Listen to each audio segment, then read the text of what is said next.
Alright, well, here we go. I'm going to start off this cooking segment now that the hard work is done. Got all my deer meat ground up and packaged into these nice little burger packages. And tonight I'm going to make one of my all-time favorite recipes to use for my wild game burger, and that is venison stuffed shells. So what I got here is I just got a skillet for browning up my deer burger. Pot with water. That's going to start boiling to boil my shells. And one thing I always do, I like coarse ground sea salt, and I always season my pasta water. Just a good healthy dose of salt in your pasta water. We'll bring that to a boil. Going to turn on my skillet and start browning my burger. And I just want to just kind of make it known here a little bit that I am in no way a trained chef. I like to eat, and that's why I like to cook. My mom is a very good cook, so I've learned a lot just from watching her. And most of these recipes are not just for a wild game. Sometimes what I'll do is, if I see something I like, and just kind of try to find a way to incorporate wild game into it. And there's so much stuff you can do with burger.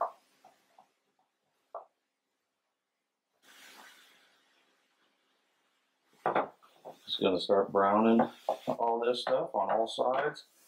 About 1 pound of ground venison, and I mixed in beef tallow with this just to add that extra fat, because venison, even in just burgers, it will dry out on you in a hurry. Pasta water is starting to come close to look like it's going to boil. This is going to be good. I like my stuff spicy, so I add a little bit of extra pepper, and you can add whatever you want to this. I use ricotta cheese, marinara sauce, and frozen spinach. You can throw whatever you want in it, whatever you like. That's a great thing about cooking. However you want it, make it yours. This would be something good. Throw in some mushrooms, or just whatever you want. If you want it less spicy, throw in less pepper. I'm getting some grease on the bottom, but being that the venison is very, very lean meat, you don't get anywhere near the amount of fat out of that as you do, say, just regular hamburger. And that's why we love it. My water is close to boiling, so I'm going to go ahead and dump in my jumbo shells. You can find these anywhere in your local grocery stores. They carry them all over the place. Jumbo shells would be pretty hard trying to stuff them into smalls. One of the things that most people do, if you don't cook very often, is you try to get into a hurry. And just a little bit of patience. There's no need to hurry. All right, that is pretty much browned all the way through. Next thing I'm going to do is take my marinara and I'm going to coat the bottom of my baking dish with marinara. Doesn't have to be much. Then you just don't have to use any other cooking spray. And get your sauce all over.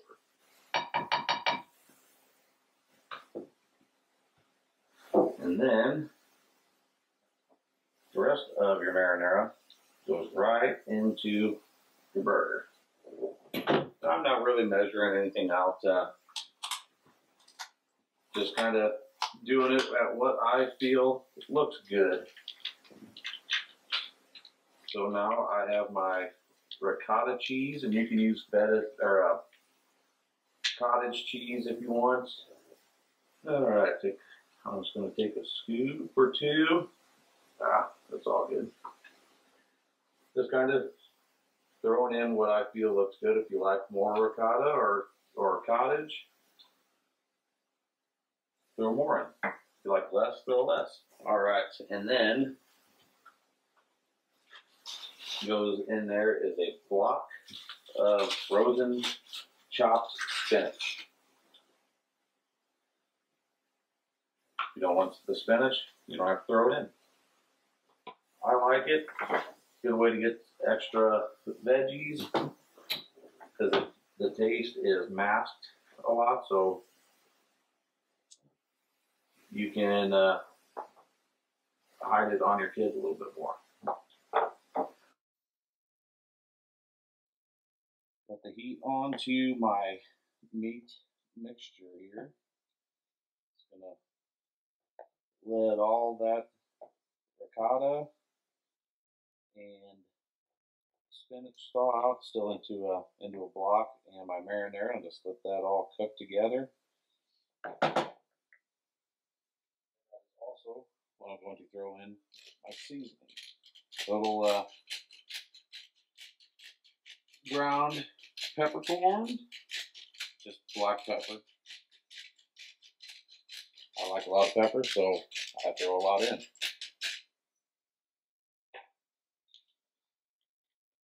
A little bit of garlic salt. If you like it more, or I'm sorry, garlic powder. If you like it more garlicky, throw in more garlic. Crushed or red pepper flakes. I like a lot.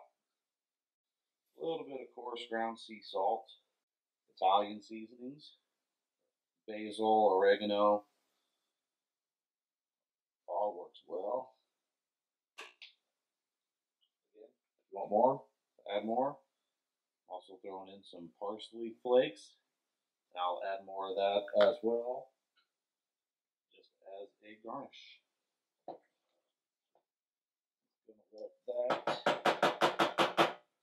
All right, we got that block of frozen spinach unthawed and cooking throughout everything else. So just gonna let that heat up nicely. Noodles are boiling. Then once the noodles are done, cool everything off, and we will stuff the shells. But that is what you're looking for. All right, well, we've got everything cooked together and pulled off of the heat. Oven has been preheated to 400 degrees on bake. And now it is time to start stuffing the shells. Just take the shell, open it up, and scoop some stuffing into it, and place her in your dish.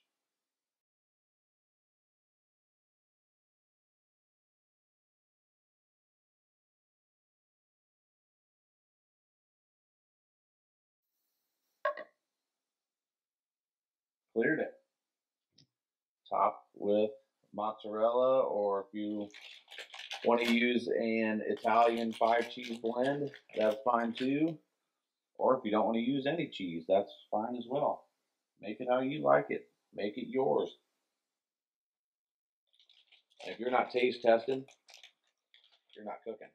Well, hey everybody, thanks for watching the first episode of Plot to Plate, brought to you by Real World Wildlife Products. If you'd like a PDF copy of this recipe, go to our main website and select Contact Us and let us know that you want a copy, and we will get one sent to you. Thanks again for watching.